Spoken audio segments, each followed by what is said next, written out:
آج بھی چند سوالات ہیں قبلہ محترم، یہ سوالات بھی انشاءاللہ ان کے جوابات دے کر ہمارے دلوں کو منور فرمائے. تو سب سے پہلے جو سوال ہے قبلہ، جو نماز قصر کے حوالے سے، نماز قصر آج انشاءاللہ مسافر کی جو نماز ہے اس کے طریقہ اور کس طرح پڑھیں گے اور اس کی مسافت کتنی ہے، اس کے بارے میں ہم سوالات کریں گے. پہلا سوال ہے کہ قبلہ محترم نماز قصر پڑھنے کی طریقہ کیا ہے اور کس طرح پڑھیں گے؟ السلام علیکم ناظرین، بہت اچھی سوال ہے آج کل کے اس دور میں. تو رب العزت سے دعا ہے کہ اللہ تعالی ہماری اور ہماری اس ٹیم کے چھوٹی سی جو خدمات ہیں وہ آپ کی درگاہ میں قبول و منظور فرما. تو ساتھ ساتھ یہ ہے کہ نماز دو صورتیں ہیں. ایک تو نماز پوری پڑھتے ہیں، وہ تو ہر وقت ہم پڑھتے ہیں، جو نماز پنجگانہ ہو گیا، پنجگانہ یہ واجب نماز جو ہے. جی اولاً تو شیخ صاحب عرض کرتے چلو یہ ہے کہ مستحب نماز میں 2 رکعت سے زیادہ ہے نہیں ہے، اس کا کوئی قصر نہیں ہے. لیکن جو واجبات ہیں پنجگانہ، اس میں جو 4 رکعتی نماز ہے اس کو 2 کر کے پڑھنے کو قصر کہا جاتا ہے. ماشاءاللہ. یعنی مثلا ظہرین میں نماز ظہر کا 4 رکعت نماز ہے تو آپ اس کو صبح کی نماز کی طرف پڑھیں گے 2 رکعت کر کے. دوسرا 2 جو ہے نا وہ نہیں پڑھیں گے. تو 2 رکعت پہ آپ جو ہے نا سلام دیکھیں گے. یہ نماز ظہر ہو گیا. اسی طرح عصر بھی. مغرب جو 3 رکعتی ان کا جی.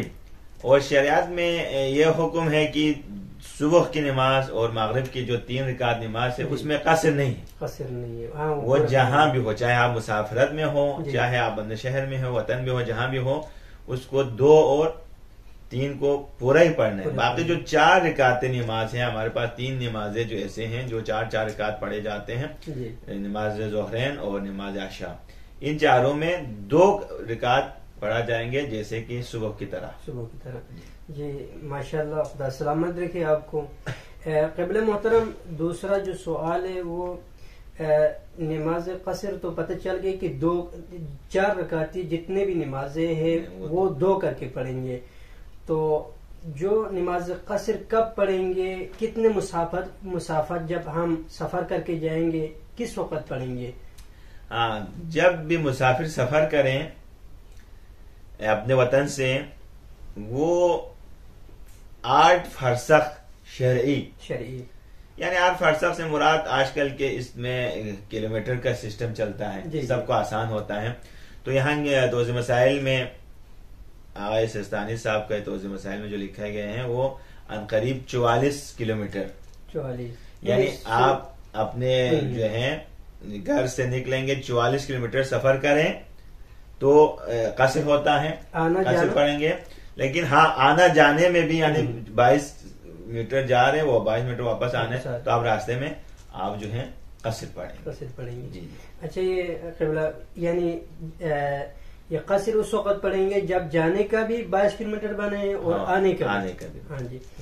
تو قبلہ محترم میرا تیسرا سوال یہ ہے کہ ایک شخص ایسا ہے جو سفر تو کرتے لیکن ان کا نیت کیا ہے، نیت ان کا غلط ہے، یعنی ان کا مقصد کیا ہے، ارادہ غلط ہے. مثلا اس کا نیت ہے کہ میں مثلا سفر تو کر رہے لیکن 22 کلومیٹر سے زیادہ کر رہے، لیکن ان کا نیت کیا ہے، چوری کی نیت ہے، وہ سفر کرتے ہیں. تو ان کی بھی نماز قصر ہوں گے یا ان کی کوئی اور طریقہ ہے کیا؟ عزیزان گرامی، ان کا جو ہے اگر کسی کی ارادہ جو ہے سفر کے ارادہ جو ہے غلط یعنی غیر شرعی حرام کام کے لیے ہو، مثلا چوری کرنے کے لیے یا راستے میں کسی کو جو نا خاص ضرر دینے کے لیے، قتل کے حوالے سے جو بھی اسلام نے منع کیا ہے، شریعت نے اس کے خلاف ورزی ہونے کے سفر ہیں، تو اس وقت وہ نماز جو ہے پوری پڑے گی. ہاں اس کی قصر نہیں ہوگی.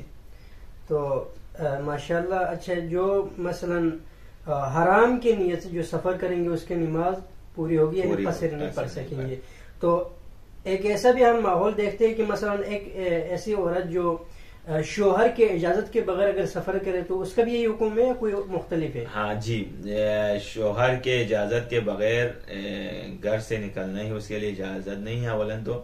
دوسرا اس کی نماز سفر اگر وہ کرے گی تو اس کی سفر جو ہے نا معصیت شمار کیا جائے گا، اور اس کی نماز جو ہے اس کو پوری پڑھنی چاہیے۔ اچھا، اس کو بھی پوری، جس طرح وہ چوری والے؟ جی ایک ہی جیسا ہے، بس صرف عورت جو شادی شدہ ہیں وہ اپنے شوہر کی اطاعت میں ہر چیز میں اطاعت کرنی چاہیں، سوائے واجب اللہ کے، یعنی اللہ کے کوئی واجب سے اس شوہر کی اطاعت میں ٹکراؤ آ جائیں تو اس وقت اللہ کے واجب جو ہے مقدم ہو جائیں گے، اس وقت اجازت کی ضرورت یعنی قصر پڑھنا چاہیں۔ مثلا مثال دے دوں کہ حج، یہ ہو سکتا ہے کہ اس عورت کے اوپر حج واجب ہو گئی ہے لیکن شوہر منع کر رہے ہیں، تو اس صورت میں وہ سفر کر سکتی ہے، اس کی سفر بھی اچھی ہے اور سفر بھی صحیح ہے اور سفر میں قصر پڑے گی اور حج بھی پورا کرے گی۔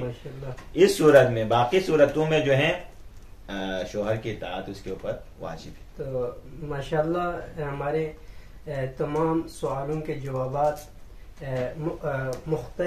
مختصر کر کے اور مختلف انداز میں اور خوبصورت کر کے ہم سب کے دل کو منور کیا، تو اس بات پر میں آپ کا مشکور و ممنون ہوں۔